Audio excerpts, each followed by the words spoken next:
મિત્રો, શ્રાવણની શરૂઆત થતાં જ હું આવી ગઈ છે તડકેશ્વર મહાદેવ મંદિરના દર્શન કરવા.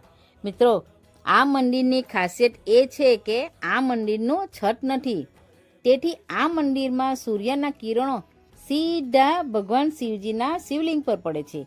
એટલા માટે આ મહાદેવનું મંદિર તડકેશ્વરના નામથી ઓળખાય છે. મિત્રો, અહીં આવીને મને ખૂબ જ શાંતિ લાગે છે. મિત્રો, અહીં મેં શિવજીને જલ અર્પણ કરી દીધું છે. ફ્રેન્ડ્સ, આ મંદિરનો ગાર્ડન પણ ખૂબ જ સરસ દેખાઈ રહ્યો છે. મિત્રો, આ શ્રાવણ માસના પવિત્ર અવસર પર એકવાર તમે આ મંદિરના દર્શન કરવા આવજો આવજો આવજો જ.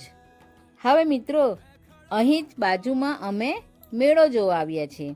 અહીં પહેલાં જતાં જ મારી નજર નાના નાના વાસણો પર પડી હતી. જુઓ તો ખરા, આ કેટલું સરસ નાનું કળિયું દેખાઈ રહ્યું છે. સાથે સાથે જુઓ તો ખરા, આ કેટલી સરસ નાની છીણી પણ છે. અમે આ નાનું ટિફિન જોતાં જ તો મને લેવાનું મન થઈ ગયું. થોડું આગળ જતાં મને બંગડીની શોપ દેખાઈ, તો હું આ બંગડી લઈ લીધી.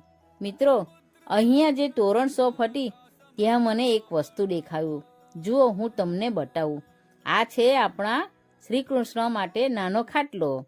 હવે થોડું ફરતા ફરતા મીઠાઈઓ અને ફરસાણ જોતા જોતા મને આ નાની બેગ દેખાઈ ગઈ.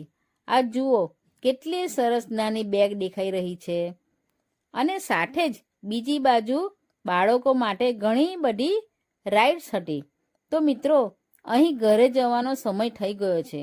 તો મિત્રો, તમે આ મેળામાં ક્યારે આવો છો એ મને કોમેન્ટ કરીને જણાવજો.